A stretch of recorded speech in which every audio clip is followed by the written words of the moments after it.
Assalamualaikum warahmatullahi wabarakatuh. Saya Sherly Algeni Setianingrum akan mempresentasikan tentang PKM-RE. Pertama, tentang kombinasi rendaman air kurma dan jahe merah. Di dunia saat ini sedang marak-maraknya wabah coronavirus. Pandemi COVID-19 merupakan musibah yang memilukan seluruh penduduk bumi sehingga sangat terganggu untuk beraktivitas. Pada tanggal 2 Maret 2020, Indonesia melaporkan kasus konfirmasi COVID-19 sebanyak 2 kasus. Sampai dengan tanggal 16 Maret 2020, ada 10 orang yang dinyatakan positif corona. Banyak problem-problem pada masa pandemi yang harus sigap diatasi, sehingga menyebabkan banyak penelitian terkait masa pandemi saat ini. Salah satunya penelitian dengan menggunakan bahan-bahan herbal untuk membantu menjaga imunitas dan antioksidan bagi tubuh. Salah satu bahan herbal yang banyak mengandung senyawa untuk kesehatan yaitu rendaman air kurma, dan jahe. Metode penelitian, waktu dan tempat penelitian dilaksanakan selama 2 minggu. Sampel kurma dan jahe diperoleh dari Pasar Kliwon Kudus, Pasar Bitingan Kudus, dan Superindo Agil Kudus. Alat dan bahan yang digunakan dalam pembuatan kombinasi air rendaman kurma dan jahe merah adalah kurma, jahe, air, sedangkan alat yang diperlukan berupa panci automatic full scale glass. Pelaksanaan penelitian. 1. Siapkan buah kurma. 2. Kupas jahe merah, cuci bersih lalu iris tipis-tipis. 3. Tuangkan air matang ke dalam wadah. 4. Masukkan kurma yang sudah dibuang bijinya dan carik isi kurma. 5. Campur jahe merah yang sudah dikupas. 6. Tutup wadah yang sudah dimasukkan kurma dan jahe merah.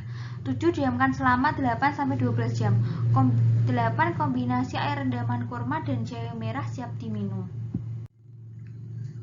Uji kandungan rendaman air kurma.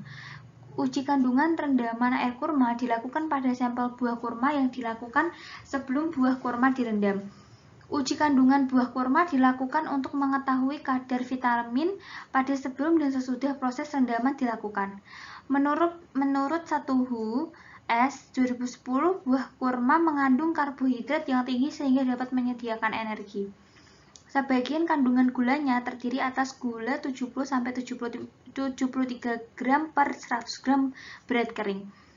Zat-zat gula yang sudah diolah secara alami dan tidak berbahaya bagi tubuh. Uji kandungan yang terdapat dalam jahe merah. Uji kandungan rendaman jahe merah untuk mengetahui kadar vitamin pada sebelum jahe merah dicampurkan ke dalam air rendaman kurma. Menurut WIR 2017, zat gizi dan nilai gizi jahe merah sebagai berikut. Energi 79 kcal, karbohidrat 17,86 gram, serat 3,60 gram, protein 3,57 gram, yodium 14 mg, zat besi 1,15 gram, potasium 33 mg, vitamin C 7,7 mili. Jenis zat gizi lainnya dalam rimpang jahe dengan kuantitas rendah adalah magnesium, fosfor, zinc, folat, vitamin B6, vitamin A, riboflavin, dan niacin. Hasil kombinasi rendaman air kurma dan jahe merah memiliki manfaat untuk meningkatkan imunitas pada masa pandemi saat ini. Kurma dan jahe merah merupakan perpaduan yang dapat menguatkan sistem pencernaan. Yang kedua, tentang pemanfaatan daun ubi kayu menjadi dendeng sebagai makanan alternatif pengganti protein. Pengolahan daun ubi kayu menjadi dendeng dilakukan dengan beberapa tahapan proses dan penambahan bahan pengisi, tepung, dan bumbu-bumbu yang lain, sehingga dihasilkan dendeng yang empuk dengan rasa yang disukai. Sumber protein dari tanaman ubi kayu terdapat pada daun ubi kayu karena mengandung asam amino metionin. Daun muda pucuk ubi kayu sering digunakan sebagai sayuran aneka masakan lainnya. Kandungan gizi pucuk ubi kayu ternyata cukup tinggi. Waktu dan tempat penelitian. Dilaksanakan selama 2 minggu, sampel daun ubi kayu diperoleh dari Pasar Kliwon Kudus dan Pasar Bidingan Kudus. Karakteristik dan pengamatan fisik dinding daun ubi kayu. Karakteristik warna dinding ubi kayu seperti dinding daging lainnya, khas warna dinding berbentuk lempengan tipis tanpa garis atau serat. Menurut Sri Purwanti 2005 bahwa kandungan asam sianida daun ubi kayu muda 560-620 ppm dan daun tua 400-530 ppm. Kandungan sianida akan berkurang melalui proses pencucian dan perebusan. Sianida merupakan racun yang berbahaya berupa getah putih dalam keadaan alami berkaitan dengan glukosida. Apabila jaringan sel tanaman dirusak, maka enzim linamarase akan memutuskan ikatan senyawa tersebut dan membebaskan asam sianida.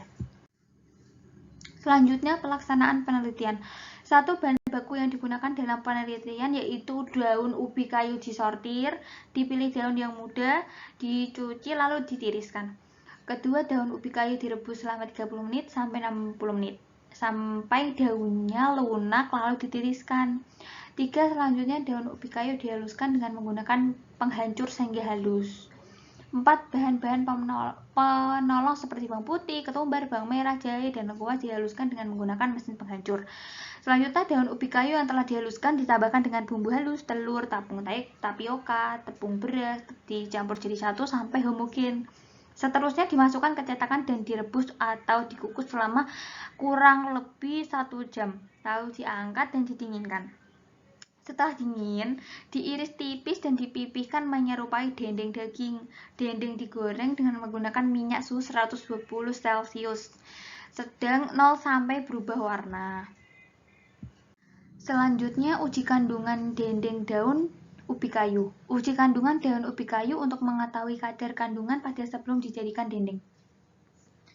Menurut Lina 2014 menyatakan bahwa daun ubi kayu selain mengandung mineral, vitamin, asam amino esensial, juga protein yang sangat baik untuk tubuh.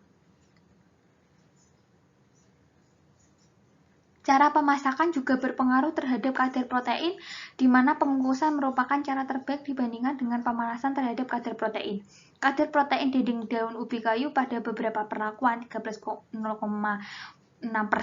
sampai 14,4%. Dengan kadar protein terendah pada perlakuan kontrol 13,06%.